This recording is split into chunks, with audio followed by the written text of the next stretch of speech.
هلا والله حبايب قلبنا، شلونكم؟ ان شاء الله تكونون بخير يا رب. نورين قناتنا. الله يسعدكم يا رب. مشتاقين لكم اكيد وانتم مشتقتوا لنا وشفنا التعليقات واسئلتكم. بهذا الفيديو جايين نرد على الاسئله وجايين نحدد مصيرنا، لانه سبحان الله البرة بلد وما بي استقرار يمكن ولا 1%. لا بمشروع، لا ببيت، لا بسيارة، لا بحياة، لا بمحل، بشكل عام الواحد ما بيستقرار ابدا. فما اعرف اليوم نحن فعلا ضايعين كاللي موجودين برا سوريا، معنى الكلمة ضايعين ضياع بناس ما عندها بيوت بسوريا، وحاليا قاعد تفكر بالرجعة بناس لا يعني ابسط الامور اللي لازم تكون للمواطن مي موجودة. ف يعني فعلا حيرة وضياع بمعنى الكلمة. واللي مثل حكايتنا نحس بهالفترة شلون بدنا نظبط امورنا، محل، سيارة، بيت، بضاعة، يعني فعلا حيرة. الله يوقع حدا. احنا يا جماعه صارت صدفه، يعني شوفوا سبحان الله، هي صدفه حلوه انه انتقلنا على المحل هذا، لانه احنا بشكل عام يعني الاوضاع بسوريا ما كانت مبينه، يعني انه احنا شنو مرات تصير اوضاع هنا بتركيا تخلينا انه فعلا ممكن ننجبر ننزل. فعدت علينا فتره من الفترات، يعني حكينا لكم انه او بالاحرى عدت عليكم انتم زادين كذلك الامر. احنا بدنا نحكي يعني وانتم كذلك الامر، نفس الشيء صار، انه تصير تقلبات بالبلد، ممكن نرجع، ممكن نهاجر برا، يعني بتعرفوا انتم. نرجع نقول تعودنا من الشيطان، خلاص نقعد، احنا جينا هنا استقرينا هالفترة فبدنا نشتغل. الحاجتين تغير الوضع خالص. واكيد الدول بدها تغير قراراتها وقوانينها، يعني ممكن دول توقف لجوء، ممكن الدولة اللي احنا بيها الحاجتين حاليا ممكن تغير نظامها، لانه احنا خلص تغير الوضع. يعني احنا اليوم كسوريين ما نعتبر لاجئين، نحن فرحانين بهذا الشيء، وهذا الشيء الحمد جدا لله. جدا مساعدنا. احنا نريد البلد يصير ايد واحدة، بلد واحد، قانون، اوراق نظامية، يعني نرجع ابسط حقوقنا، ابسط حق. يعني احنا نشوف الحاجتين هنا، احنا بتركيا نشوف يعني انه بلد واحد، فئة واحدة، حكومة واحدة، هذا شيء كويس. يعني نتمنى يكون نفرح، نتمنى يكون عندنا زاد، احنا نغار يعني بصراحة. فان شاء الله خير. بالنسبة لنا احنا يعني حسينا الاغلب دا يسأل راح نضل ولا راح نرجع على سوريا، لانه كثير عالم رجعت حاليا. انا اقول نروح. هذا مثل هي تقول نروح، وانا اقول نروح، بس لسه بكير مثلا، او لسه ما نعرف. يعني صراحة بده يروح اليوم، بدك شغل، بدك هناك يكون بنية تحتية لشيء رايح عليه، بيت جاهز، عندك هنا بيت جاهز، عندك هنا، يعني ما اعرف شو بدي اقول لكم. يعني الواحد صار يحتار بصراحة. بس انا ارجع اقول نروح ان شاء الله. بالفترة هاي انه نروح فورا اكيد لا، بدنا نستنى شوي نشوف الناس على اي اساس راحت. بي ناس راحت هناك بيوتها جاهزة، بي ناس حاليا لا مأجلتها لانه بيوتها مي جاهزة، بي ناس ما عندها بيوت تروح تقول بالاجار. فهنا الوضع يعني لسه عم لخبط شوي. الشيء اللي يقرر شنو هو؟ يعني قررنا نروح. لا، الشيء اللي يقرر انه نروح ولا ما نروح، نشوف الاوضاع اول شيء هين. طبعا اليوم اني كثير يا الله ايش قد رهف، ليش لساتك هين؟ لا، والتعليقات الاغلب العالم كلها راحت وانت ضليتي. يعني شايفه هين فئه كمبدئيا، طبعا احنا كنا من هنا للسنه ما حيضل حدا اصلا اكيد، بس كمبدئيا مثلا خلينا نقول 5% راحت او 3% لسه. مين يعني ما واللي راح اهله هناك قاعدين ببيته، بيته كامل. الحياة هناك ما تدمرت عندهم مثل المناطق اللي نحن رايحين لها. يعني خلينا نقول ما صارت عندهم حرب مثل الحرب اللي صارت عند اغلب الناس اللي ما داعي تفكر بالروحة. اللي ما داعي يفكر بالروحة حاليا يلي بيته على الارض، يعني اكيد ما راح يروح بعز الشتوية وبعز البرد ويترك ولده برا ليروح يعمر، راح يتركها لبين ما تخف البرد شوي وينزل هذيك النزلة الابدية ان شاء الله. ان شاء الله كلياتنا ننزل. يعني انا اقول ان شاء الله انه كلياتنا ننزل على بلد احسن طبعا، احسن من احنا قاعدين بيه. ولسه على فكره ما باستقرار هناك، لانه لسه صرنا نقدر نحكي هناك لسه ما بحياه، لسه بدها فتره لتتقرر القوانين لتثبت الناس. فاحنا ما ننزل نكون عبء اللي هناك. يعني اللي ينزل وما عنده شيء او مو قدران يسوي شيء، هذا صفى عبء. ليش؟ لانه دا ينزل بده احتياجاته هناك، بده اوضاع وترتيبات، وتكون البلد من غير شيء مزحومه حاليا. الحسنين حتى اللي بده يرجع يعني يلاقي على الحدود يعني زحمه، العالم زحمه، كلها نازله فرد دفعه فوق بعض متكاتفه. وصارحتن يعني بشغله ممكن مو اي حدا جريء انه يقول هذا الكلام ويجي تعليقات سلبيه. الناس او النسوان او كأني او اغلب النسوان اللي موجودات هنا بتركيا اللي ما بدهم يروحن على سوريا، صار اني فكرن وفعلا يعني حقنا اليوم نحن صار لنا تقريبا 10 سنين هنا، يعني انا عشت عمر هين قد عمري بسوريا تقريبا، يعني انه مي موجود 24 ساعة، كهرب موجود 24 ساعة، كل شيء موفر. صح هي صح نحن دعنا ندفع مبالغ، بس بالنهاية هذا الشيء مو ببلاش. تعودنا على الشغلات اللي موجودة. شوف اللي دعنا ندفعه احنا هين، نفكر الأغلبية دعنا ندفعه احنا هين، دعنا ندفعه احنا هين، نقدر ندفعه هناك ونجيب كل هاي الشغلات طبعا. لانه احنا هنا المي والكهرباء دعنا ندفعها لسه ما بمبالغ كبيرة، ما دعنا ندفعها ببلاش مثلا، يعني دعنا تجينا ببلاش. مبالغ دعنا ندفعها هين مبالغ كبيرة، يعني هذا اجارات البيوت، يعني اذا احسب لكم تعرفون بس سنة احنا دعنا ندفع احنا حصلنا تقريبا وضرايب، يعني ضرايب للسيارة، شنو يعني شغلات هيك تخص بس انه هيك يعني تعتبر اساسيات مجبور دفعها. احسب لكم اياها على آلي حاسبة واكتب لكم الرقم. انا يعني نحن فكرنا بيه بحدود 50,000 تركي يعني تقريبيا. 50,000 ايش؟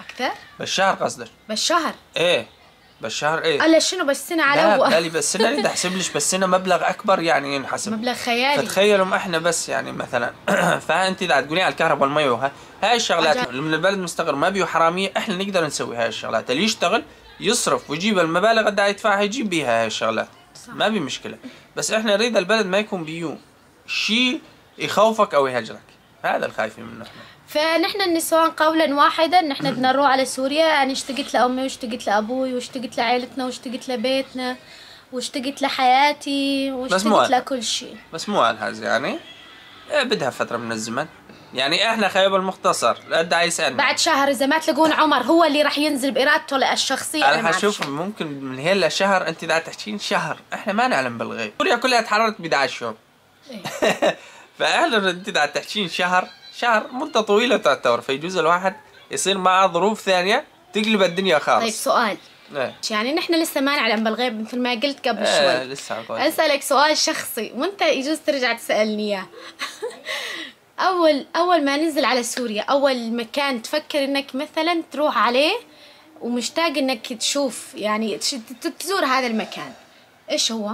فكر بعمق. اول شيء واحد يعني لما يعني بطبيعة الانسان بده ينزل على منطقته على اهله ويشوف اهله طبعا. لكن الشغلة الوحيدة اللي فعلا اتمنى لو صح لي مجال لو حتى انزل وارجع يعني انه اروح على قبر ابوي، لانه ابوي توفى الله يرحمه وما قدرت اشوف والله ما قدرت يعني احضر لا دفن لا شيء لا كذا، ما قرينا الفاتحة على روحه، ما شفت خالص يعني احنا خلاص جاني خبر توفى ابوي وخلاص. بس الشيء اللي صار مع عمر كنت ماسكه قلبي لا يروح يصير هيك شيء. الموقف هذا صار مع اغلبيتكم يعني اكيد بناس توفت هناك ما قدرتم تزورون يعني تشوفونها او يعني شلون بدي اقول لكم تعيشون اللحظات الاخيره معها.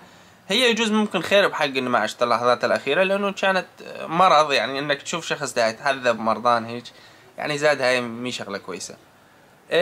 فهاي يعني صراحه حاطه بالخطه اول شيء فعلا يعني انه واحد يروح على قبر ابوه يقرا الفاتحه يشوفوا كذا يلا ان شاء الله الله كريم. بعدها ننطلق بارض الله واسعه. من الموضوع يمكن من 6 سنين عن جد عمر وقتها انقهر قهر على انه واحد مو قادر ينزل يروح يشوف يعني لاخر مره يشوف ابوه يعني يلي رباه يلي جابه على الدنيا، يعني بهيش لحظه يمكن عن جد كنت راح افقد عقلي. الحمد لله يعني انا انسان مؤمن انه الانسان بالنهايه بده صبور ولا عمر يرجع لرب العالمين، بده يموت بالنهايه الواحد مزبوط. فاني ماني يعني زعلان على انه توفى الله يرحمه يجوز ارتاح هو، على اكثر اني يعني لو بس اروح اشوف قبره اقرا الفاتحه يعني هاي الشغله كانت حسره بينا انه واحد يقدر ينزل على بلده وما عليه شيء، انه ما قدرنا لا نعبر عن راينا ولا نحكي مع انه نشوف شغلات كثيره يعني تزعل في سبيل انه خلص احنا ما نقدر على الحمل هذا، انك انت غربه وملاحق واهلك هناك تخاف عليهم. تعرفون احنا حياتنا هنا صار لنا تقريبا 10 سنين يعني راح يصير لنا 10 سنين. انا كنت حامل بحمودي لما دخلت تركيا. حياتنا عباره عن شغل، ما بي لا رفاهيه ولا بي راحه، واذا تعطل يوم تنكسر، وحياه متعبه بمعنى الكلمه. هي الحياه بشكل عام متعبه، بس هين بالرغم من انه تقدر ترفه نفسك بس ما عندك وقت ترفه نفسك. والحز احنا لاخر لحظه مبدين شغلنا على كل شيء، يعني يا جماعة بالمختصر خير دوخناكم معنا ودخلناكم بأمور رايحة وجاية، وهم سؤالهم إنه إحنا راح نروح ولا راح نظل.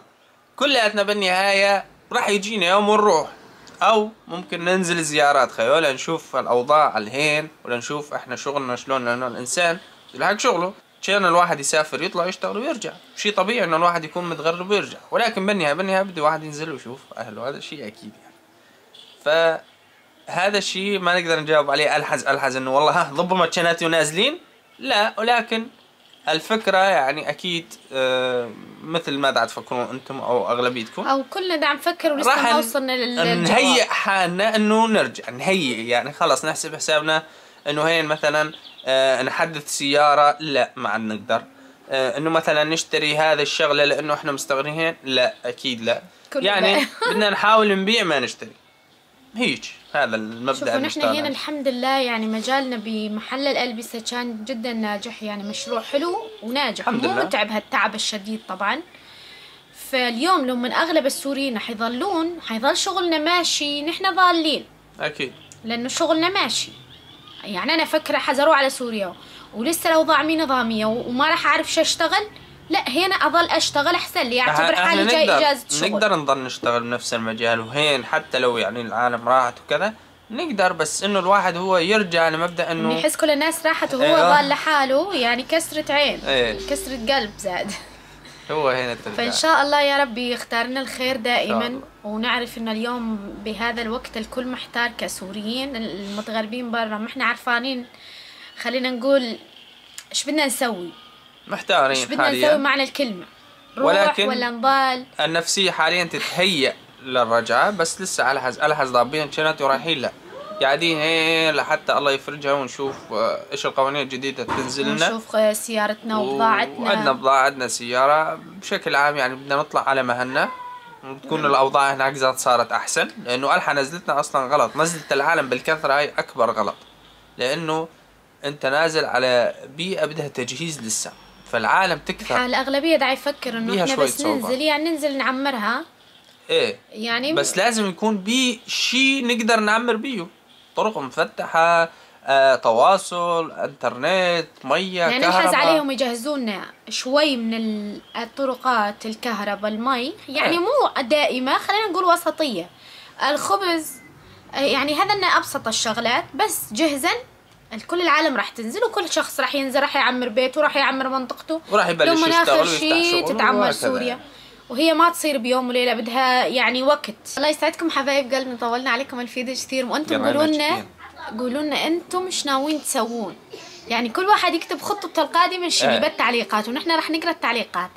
اذا شفنا الاغلبية ناويين يروحون، انا بلش اضبط شناتي، انا من الحد اجهز الهدايا والامور، بس ما اعرف لايمت يعني هدايا. بس شوفوا اقصى حد سنة انكثرت، ما اظن سنة، اقل والله ممكن. الناس عجولة، احنا شعب عجول يا جماعة، لكن ثاني يوم بناس ما ظل حدا، ولكن لسه ما حدا نزل كثير، يعني ما يعني كم شخص خلينا نقول. ما ظل حدا بتركيا وانت ما تلومينهم والله، تعرفين حستن بعالم قاعدة ما عاد تشتغل هيك، بيجا ناس قاعدة يعني من اول يحاسب حسابها الرجعة، سبحان الله. بي ناس تقول لك اني مثلا ناس 10 سنين وما تأقلمت مع تركيا، تقول لك اني مثلا الصحن هذا ليش اشتري باكر عايفه وراي، والله. فبي ناس مهيئة حالها من زمان فعلا، فجاهزة الحستين صارت الفرصة زت ومشي، خلاص زت ومشي. من جد البارح جتني زبونة بايعين بس شاشة والغسالة، والباقي كله تركوه بالبيت، ما بي خلاص يعني. وكنا هيش بدنا نسوي آخر شيء اليوم، ما حدا يشتري، عفش خلينا نقول نحن كنا نشتري، عفش ونحن يعني اليوم لما نحن رايحين ما يلا شوفوا يعني شلون بدي اقول لكم، ما حدا غالي عليه الغرض، بي ناس تاخذ تشحن معاها هناك يعني، بس بشكل عام يعني احنا في سبيل في سبيل انه نرجع لبيتنا، وانه خلصنا من الغربة عادي نترك ورانا، ما يهمنا خلاص، يعني نرجع نشتغل ونجيب ونأسس، ما احنا يعني هيك تفكير الناس انه ما نسأل، خلاص المهم نخلص. ايوه والله. يلا يا جماعة طولنا عليكم، الله يسعدكم يا رب. طولنا عليكم الفيديو كم القلب. الحاج عمر يحط لكم بالمونتاج قلب متفجر.